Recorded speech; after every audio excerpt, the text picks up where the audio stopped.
കൃഷി മാസ്റ്ററിന്റെ പുതിയൊരു ലേഖത്തിലേക്ക് എല്ലാവർക്കും സ്വാഗതം. പപ്പായ മരത്തിൽ ആൺ പെൺ പപ്പായ മരങ്ങൾ ഉണ്ടാവാറുണ്ട്. ഈ കാണുന്ന തൈ ആൺ പപ്പായയാണ്. പൂവിടുന്നതിന് മുമ്പ് ഇത് ആൺമരമാണോ പെൺമരമാണോ എന്നൊന്നും നമുക്ക് കണ്ടുപിടിക്കാൻ കഴിയില്ല. പൂവിടുമ്പോൾ മാത്രമാണ് നമുക്ക് മനസ്സിലാവുകയുള്ളൂ. നല്ല നീളമുള്ള തണ്ടുകൾ ഉണ്ടായി അതിൽ മുല്ലമൊട്ട് പോലെ കുലയായി പൂക്കൾ വിരിയുന്നത് ആൺ പപ്പായയുടെ മരത്തിലാണ്. എന്നാൽ ചില ആൺപപ്പായൽ ബോളുകൾ പോലെയുള്ള അധികം വലിപ്പം വെക്കാത്ത കായ്കളും പിടിക്കാറുണ്ട്.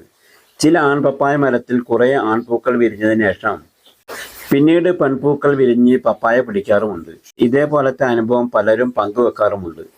അതുകൊണ്ട് ആൺപൂക്കൾ വിരിഞ്ഞ് തുടങ്ങുമ്പോൾ തന്നെ നമ്മൾ ഒരിക്കലും മരം വെട്ടിക്കളയരുത്. കുറച്ച് നാളുകൾ കൂടി വെയിറ്റ് ചെയ്തിട്ട് മാറ്റമൊന്നും കാണുന്നില്ലെങ്കിൽ അപ്പോഴും നമ്മൾ മരം മുഴുവനായും വെട്ടിമാറ്റാതെ ഏകദേശം 1.5 മീറ്റർ ഉയരത്തിൽ വെച്ച് വെട്ടിമാറ്റി കൊടുക്കണം. പിന്നീട് അതിൽ വരുന്ന പുതിയ ശാഖകളിൽ വിരിയുന്ന പൂക്കളെല്ലാം പെൺപൂക്കളാവാൻ സാധ്യതയേറെയാണ്. അതേപോലെ തന്നെ ആൺപപ്പായ മരത്തെ പെൺപപ്പായ മരമാക്കി മാറ്റാനുള്ള ചില വിദ്യകൾ നമ്മുടെ പഴമക്കാർ പറഞ്ഞു തരുന്നുണ്ട്. ആ അനുഭവം കൂടി നിങ്ങളൊന്ന് കേട്ടു നോക്കൂ. പപ്പായ വളർന്ന് പൂവിട്ട് തുടങ്ങിയാൽ നിറയെ ആൺപൂക്കളാണെന്ന് കണ്ടാൽ എന്ത് ചെയ്യണമെന്ന് വെച്ചാൽ പപ്പായ മരത്തിൻ്റെ തടിയിൽ 3-4 ഇരുമ്പിൻ്റെ ആണി തറച്ചു കൊടുത്താൽ 1 മാസം കഴിഞ്ഞ് അതിനുശേഷം വിരിയുന്ന പൂക്കളെല്ലാം പെൺപൂക്കളായിരിക്കുമെന്ന് നമ്മുടെ പഴമക്കാർ പറയുന്നുണ്ട്. മറ്റൊന്നുകൂടി കേട്ടോളൂ. വിത്തുകൾ പാകി മുളച്ച് നാം തൈകൾ പറിച്ച് നടുമ്പോൾ അതിൻ്റെ വേരുകൾ ജട പോലെയാണ് ഉള്ളതെങ്കിൽ അത് പെൺ പപ്പായ ആയിരിക്കുമെന്നും, അതല്ല അതിന് നാരായ വേരുകളാണെങ്കിൽ അത് ആൺപപ്പായ ആയിരിക്കുമെന്നും തൈകൾ മാറ്റി നടുമ്പോഴേ നമുക്ക് മനസ്സിലാക്കാൻ കഴിയുമെന്നാണ് അവരൊക്കെ പറയപ്പെടുന്നത്. ഇതൊക്കെ നമ്മുടെ പഴമക്കാരുടെ അഭിപ്രായങ്ങളാണ്. അത് തെറ്റാൻ വഴിയില്ലെന്നാണ് എനിക്ക് തോന്നുന്നത്. ഇനി ഇതൊന്നുമല്ലാതെ പുതിയ തലമുറയിൽ പറയുന്ന ഒരു കാര്യമുണ്ട്. അതായത് ആൺമരത്തെ പെൺമരമാക്കി മാറ്റാനുള്ള ഹോർമോൺ ഇപ്പോൾ വിപണിയിൽ ഉണ്ടെന്നാണ് പറയപ്പെടുന്നത്. പക്ഷേ അതൊന്നും അത്ര ശരിയാകുമെന്നും തോന്നുന്നില്ല. ഇനി നമുക്ക് പപ്പായ നട്ടു വളർത്തുമ്പോൾ സാധാരണയായി കണ്ടുവരാറുള്ള പല രോഗങ്ങളും അവയുടെ പ്രതിവിധിയും ഒന്ന് നോക്കാം. പപ്പായ നട്ടു വളർത്തുമ്പോൾ നമ്മുടെ എല്ലാവരുടെയും ആഗ്രഹം മരം തോട്ടി പോലെ ഉയരത്തിലേക്ക് പോവാതെ താഴെ തന്നെ കായ്ക്കണമെന്നതാണ്. അങ്ങനെ പപ്പായ ഉയരത്തിൽ വളർന്നു പോവാതെ താഴെ തന്നെ കായ്ക്കണമെങ്കിൽ ആദ്യം ചെയ്യേണ്ടത് തൈകൾ നടുമ്പോൾ നല്ല പോലെ സൂര്യപ്രകാശം കിട്ടുന്ന സ്ഥലം തിരഞ്ഞെടുക്കുക എന്നതാണ്. പിന്നെ നമ്മൾ പപ്പായ കൃഷി ചെയ്യുമ്പോൾ ഒരിക്കലും അതിൻ്റെ കടക്കല് വെള്ളം കെട്ടി നിൽക്കാൻ അനുവദിക്കരുത്. പപ്പായയെ സംബന്ധിച്ച് അതിന് ദിവസം വെള്ളം വേണമെന്നത് ശരിയാണ്, എന്നാലോ വെള്ളം കെട്ടി നിൽക്കാൻ പാടില്ല താനും. അപ്പോൾ അതും കൂടി നോക്കിയിട്ട് നല്ല വെയിലും അതേപോലെ നനക്കാനുള്ള സൗകര്യങ്ങൾ ഉള്ളിടത്ത് വേണം പപ്പായ നടാനായിട്ട്.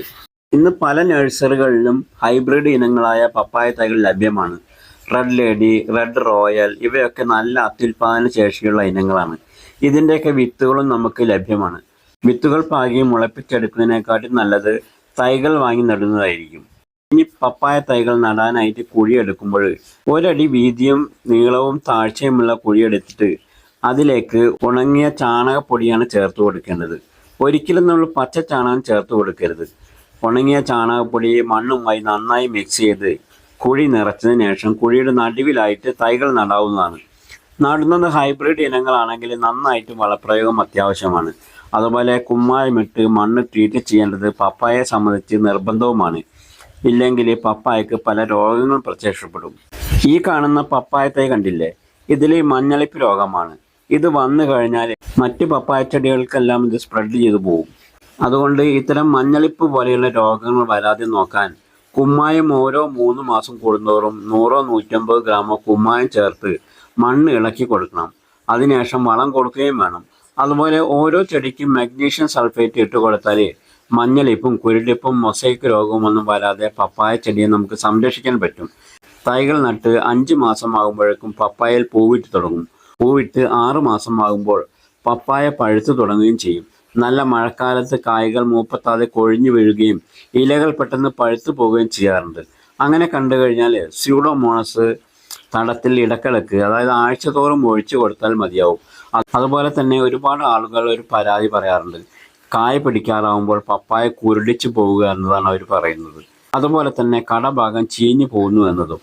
ചീഞ്ഞു പോകുന്നത് തടയാനായിട്ട് പപ്പായ തൈകൾ നടാനായി കുഴിയെടുക്കുമ്പോൾ അതിൽ വളം ചേർത്ത് കൊടുക്കുന്നതോടൊപ്പം തന്നെ 2 വിധത്തിലുള്ള ഇലകൾ കൂടി നമ്മൾ ചേർത്ത് കൊടുക്കേണ്ടതുണ്ട്. ഒന്ന് ഉങ്ങിൻ്റെ ഇലയാണ്. ഉങ്ങ് നമ്മൾ തണലിനൊക്കെ വളർത്താറുള്ള മരമാണ് ഉങ്ങ്. അതിൻ്റെ ഇലയും പിന്നെ വേണ്ടത് ആര്യവേപ്പിൻ്റെ ഇലയുമാണ്. ഈ 2 ഇലകളും തൈ നടുന്നതിന് മുമ്പായി വളം ചേർക്കുന്നതോടുകൂടി ഇതുകൂടി ചേർത്ത് കൊടുക്കണം. ഇത് ചേർക്കുന്നത് കൊണ്ട് പപ്പായയുടെ വേര് ചീയൽ രോഗം വരാതെ സംരക്ഷിക്കാൻ പറ്റും. അപ്പോൾ എന്തായാലും നമ്മുടെ വീട്ടുമുറ്റത്ത് 2 പപ്പായ തൈയെങ്കിലും നമ്മൾ നട്ട് വളർത്തണം. കാരണം നമ്മുടെ ഹെൽത്ത് സംരക്ഷിക്കാനുള്ള എല്ലാവിധ വൈറ്റമിൻസും അടങ്ങിയ ഒന്നാണ് പപ്പായ. പച്ചയായും പഴമായും ഇത് നമുക്ക് കഴിക്കാൻ പറ്റും. മറ്റു കൃഷിയെ പോലെ ഇതിന് വലിയ ശ്രദ്ധയൊന്നും ആവശ്യമില്ല. എന്നാലും നമുക്ക് ഫലം കിട്ടിക്കൊണ്ടേയിരിക്കും. അപ്പോൾ വീഡിയോ നിങ്ങൾക്ക് ഇഷ്ടമായ ലൈക്കും ഷെയർ ചെയ്യുമല്ലോ. അതുപോലെ ഈ ചാനൽ സബ്സ്ക്രൈബ് ചെയ്യാതെയാണ് കാണുന്നതെങ്കിൽ ഒന്ന് സബ്സ്ക്രൈബ് കൂടി ചെയ്തേക്കണേ. ഇനി മറ്റൊരു കൃഷി അറിവുമായി വീണ്ടും കാണാം. Okay, thank you.